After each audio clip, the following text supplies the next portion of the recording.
Attenuate कर दिया कि वो अब इन्फेक्टिविटी नहीं कर सकता, तो अब आपने जब पेशेंट में इंजेक्ट किया तो वो पेशेंट जो है अब उसको उस ऑब्वियसली अब वो पेशेंट के अंदर आया, वो वायरस आया बॉडी के अंदर, अब बॉडी ने उसके अगेंस्ट एंटीबॉडीज़ बनाई, अब वो सर्कुलेशन में एंटीबॉडीज़ आ गई। क्लियर। अब वो जो वायरस था वो था पोलियो का, लेकिन या वो डेड था या एटीन्यूएट हो गया। एटीन्यूएट का क्या मतलब है कि वो चेंज हो गया था, उसकी इफेक्टिविटी खत्म कर दी गई थी। क्लियर। तो अब क्या हुआ कि पेशेंट के अंदर एंटीबॉडीज बनेंगे, नेक्स्ट टाइम कभी भी वायरस आएगा, असल वायरस आएगा जो कि इन्फेक्टिविटी कॉज कर सकता है, तो बॉडी के अंदर एंटीबॉडीज मौजूद है, उसको अटैक कर देंगी और इस तरीके से वायरस जो है वो रेप्लिकेट नहीं कर पाएगा, मल्टीप्लाई नहीं कर पाएगा और नुकसान नहीं पहुंचा पाएगा। ठीक है। तो इस तरह से हम एक्वायर्ड इम्यूनिटी प्रोड्यूस करते हैं बाय द वैक्सीन। अच्छा, अब ये जो मैंने बताया कि जो ह्यूमरल इम्यूनिटी है, ये इसके अंदर जो बहुत इंपॉर्टेंट चीज़ है वो है एंटीबॉडीज। वो बी सेल्स बनाते हैं। क्लियर। और बी सेल्स अल्टीमेटली एक्टिवेट होते हैं प्लाज्मा सेल्स के अंदर, और ये प्लाज्मा सेल्स एंटीबॉडीज बनाना शुरू कर देते हैं। और जो सेल मीडिएटेड इम्यूनिटी है, इसमें इंपॉर्टेंट टी सेल्स जो हैं वो दो हैं, हेल्पर टी सेल्स और साइटोटॉक्सिक टी सेल्स। हेल्पर जिसको CD4 कहते हैं और साइटोटॉक्सिक जिसको CD8 कहते हैं। ये दो तरह के सेल्स होते हैं जो सेल मीडिएटेड इम्यूनिटी प्रोवाइड करते हैं। जो ह्यूमरल इम्यूनिटी है, जो एंटीबॉडीज इम्यूनिटी प्रोवाइड करते हैं, बेसिकली ये आपके पास एक्स्ट्रा सेलुलर जो वायरसेस या बैक्टीरियाज हैं उनके against immunity provide. Extra cellular का मतलब है सेल से बाहर। अब देखो एक बॉडी के अंदर वायरस आया है, अब वो सर्कुलेशन के अंदर है, वो अभी सेल के अंदर एंटर नहीं हुआ, या सेल के अंदर एंटर भी हुआ तो सर्कुलेशन के अंदर भी है। तो एंटीबॉडीज हमें प्रोवाइड, ये जो एंटीबॉडीज हैं ह्यूमरल इम्यूनिटी, ये एक्स्ट्रा सेलुलर जो वायरस है, एक्स्ट्रा सेलुलर बैक्टीरिया, उसके अगेंस्ट इम्यूनिटी प्रोवाइड कर रहे हैं। और जब ये सेल के अंदर एंटर हो जाता है, जब ये सेल के अंदर पेनिट्रेट कर जाता है ये वायरस या बैक्टीरिया, तो उस कंडीशन के अंदर हमें ये cell mediated immunity T cells provide करते हैं, जिसके अंदर बहुत important being the cytotoxic T cells. Cytotoxic T cells क्या करते हैं, वो डायरेक्टली तौर पे ऐसे सेल को अटैक कर देते हैं जिसके अंदर वो मौजूद होते हैं, तो सेल की भी डेथ होती है और साथ ही साथ बैक्टीरिया या वायरस की भी डेथ होती है। और हेल्पर टी सेल क्या करते हैं, ये बेसिकली बी सेल्स को एक्टिवेट करते हैं। बी सेल्स जो है प्लाज्मा सेल में बनते हैं, प्लाज्मा सेल एंटीबॉडीज बनाते हैं और इस तरीके से बॉडी एंटीबॉडीज बना के उस एंटीजन के अगेंस्ट जो है वो एक्ट करती है। जब भी कभी हमारी बॉडी के अंदर कोई बैक्टीरिया या वायरस एंटर होता है तो हम हमारे लिए जो बी सेल्स या टी सेल्स एक्टिवेट होते हैं, तो ये अपनी तरह के क्या बना लेते हैं, मेमोरी सेल्स बना लेते हैं। ठीक है। टी सेल मेमोरी सेल बना लेता है और बी सेल प्लाज्मा सेल बना लेते हैं। प्लाज्मा सेल जाके बोन मैरो के अंदर बैठ जाता है और फिर वो एंटीबॉडीज बनाता रहता है। अब वो एंटीबॉडीज है वो बन रही हैं, तो नेक्स्ट टाइम कभी वो बैक्टीरिया वापस आएगा बॉडी के अंदर या वायरस आएगा तो उसी को अटैक कर देंगी और अल्टीमेटली क्या होगा कि बॉडी जो है उस इन्फेक्शन से अब सेकेंड टाइम में महफूज रहेगी और ये बड़ा स्ट्रॉन्ग रिस्पॉन्स जनरेट होता है इस तरीके से। क्लियर। अच्छा, अब मैं आपको बताऊंगा कि एंटीबॉडीज जो हैं वो कितनी टाइप्स की होती हैं और कौन कौन सी इंपॉर्टेंट एंटीबॉडीज हैं। अच्छा, एंटीबॉडीज को जो है हम ब्रॉडली जो है 5 टाइप्स में डिवाइड कर सकते हैं। इम्यूनोग्लोबुलिन इनको कहते हैं।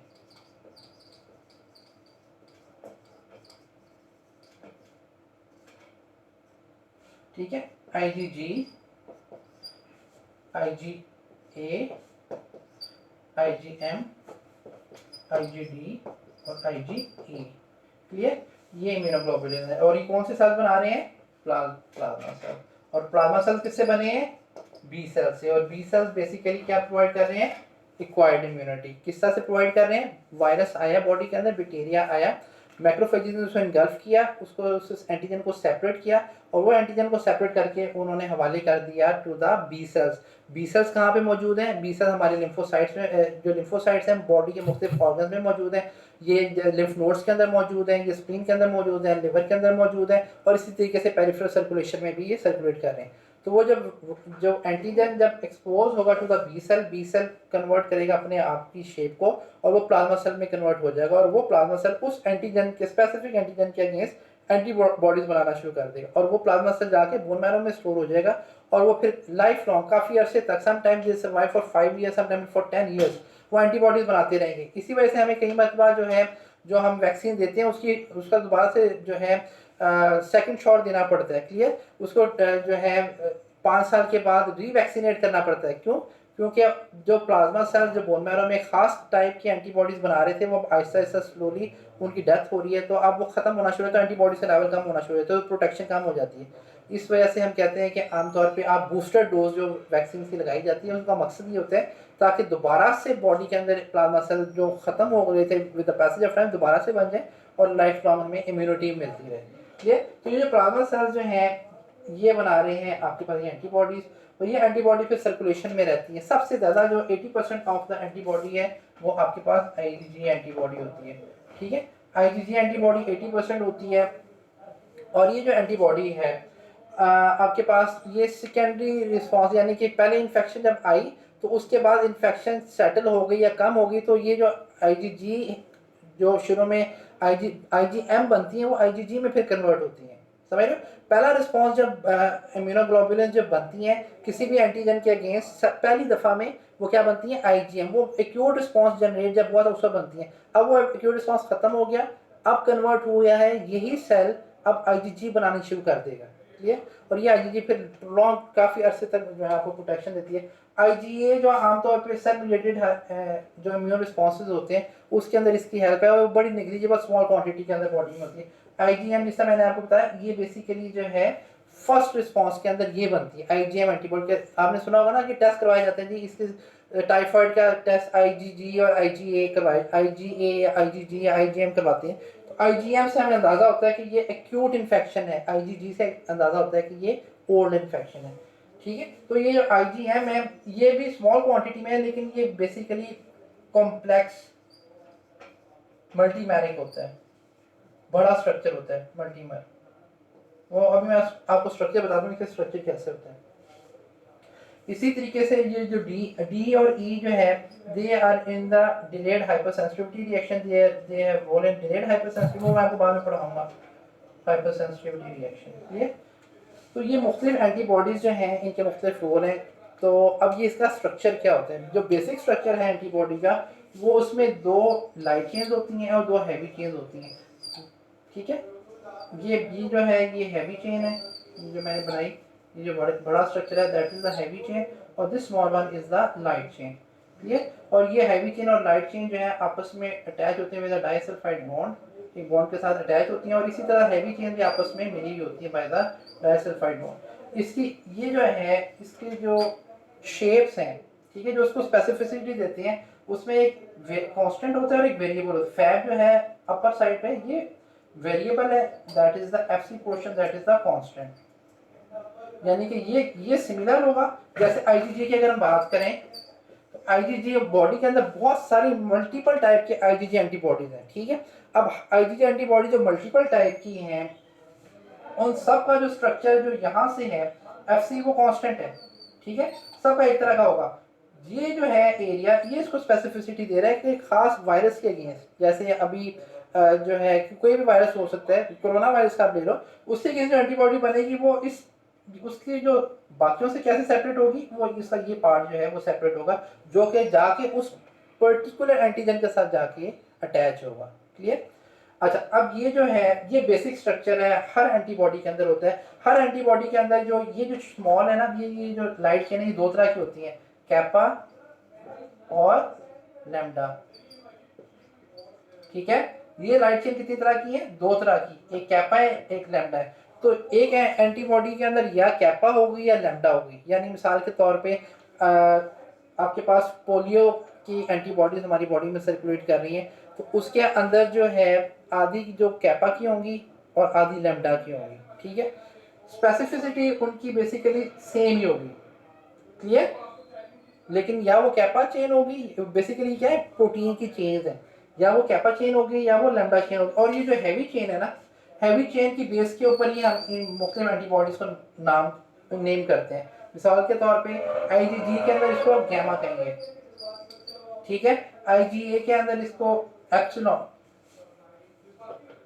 अल्फा कहेंगे, आईजीए के अंदर अल्फा कहेंगे, अल्फा। एम के अंदर आईजीडी के अंदर सॉरी डेल्टा कहेंगे, एम के अंदर म्यू कहेंगे, एम म्यू म्यू, और ई के अंदर हम एप्सिलॉन कहेंगे। ये हैवी चेन्स के नाम हैं, G gamma, A alpha, M mu, D delta and E for epsilon. तो ये नेम्स हैं और किसके नेम है, आपके पास हैवी चेन की, और लाइट चेन आपके पास या कैपा होगी या लैम्डा होगी। तो आधी कैपा हो सकती है, आधी लैम्डा हो सकती है। क्लियर? ऐसे नहीं होता कि सारी की सारी कैपा हो या सारी की सारी लैम्डा हो। अगर सारी की सारी कैपा आ रही है, इसका मतलब ये है कि वो कोई एबनॉर्मेलिटी है जिसके अंदर मुख्तलिफ तरह के डिसऑर्डर्स होते हैं। खैर वो beyond the scope of this topic है, तो उसकी तरीके से हम फिर जो है इसको डिस्कस करते हैं। तो ये इंपॉर्टेंट था कि हम क्या स्ट्रक्चर होता है एंटीबॉडीज़ का। जो आईजीएम है, आईजीएम, ये आईजीएम मैंने लिखा मल्टीमेरिक, उसके अंदर बेसिकली क्या होता है कि 5 डिफरेंट जो है एंटीबॉडीज़ के बेसिक स्ट्रक्चर मिलके एक मॉलिक्यूल बनाते हैं इम्यूनोग्लोबुलिन का। मिसाल के तौर पे ये आपके पास जो है 1 2 3 4 5, ये एक आईजीएम है, कॉम्प्लेक्स मल्टीमेरिक है। और अकेली अगर आईजीजी की बात करें तो वो सिर्फ सिंपल अकेली इस तरह के स्ट्रक्चर की है। क्लियर? समझ रहे हो कितना डिफरेंस है? ये बड़ा स्ट्रक्चर है।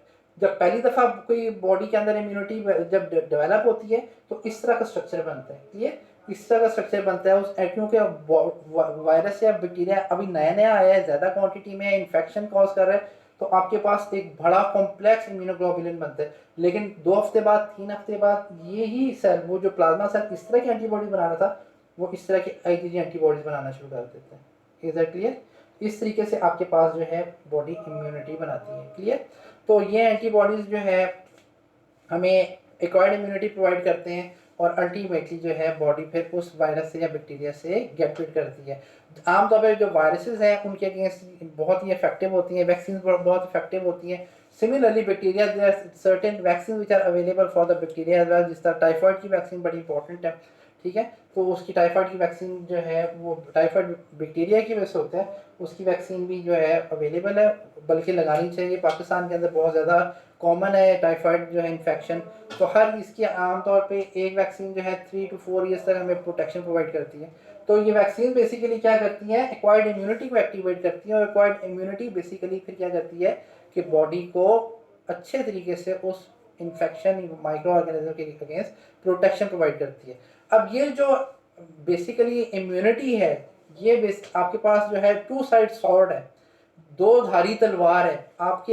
ये एक तरफ तो ये बॉडी की प्रोटेक्शन दे रही है, लेकिन ये कई मरतबा बॉडी के अगेंस्ट भी इम्यूनिटी रोल प्ले करना शुरू कर देती है। अपनी बॉडी को ही फॉरेन बॉडी समझ के, माइक्रो ऑर्गेनिजम्स की तरह, वो भी फॉरेन एंटीजन है, जिसका फॉरेन एंटीजन समझ के बॉडी को अटैक कर सकती है, और उसकी वजह से कॉम्प्लिकेशंस कॉज होती हैं, जिसमें बहुत इंपॉर्टेंट जो है एलर्जीज, डिफरेंट टाइप की एलर्जीज जो है वो हाइपर सेंसिटिविटी एक रिएक्शन है। क्लियर? तो इम्यून रिस्पॉन्स जनरेट होता है, और अल्टीमेटली जो है वो हाइपर इम्यून रिस्पॉन्स जो है हाइपर सेंसिटिविटी की तरफ ले जाता है, और उसकी वजह से कॉम्प्लिकेशन होती हैं। तो नेक्स्ट टाइम इंशाल्लाह नेक्स्ट लेक्चर में मैं आपको पढ़ाऊंगा कि हाइपर सेंसिटिविटी रिएक्शंस क्या होते हैं और कितने टाइप्स के होते हैं। क्लियर? आई होप कि आपको टॉपिक समझ आएगा। अगर आपका कोई क्वेश्चन है तो you can ask me. Thank you very much.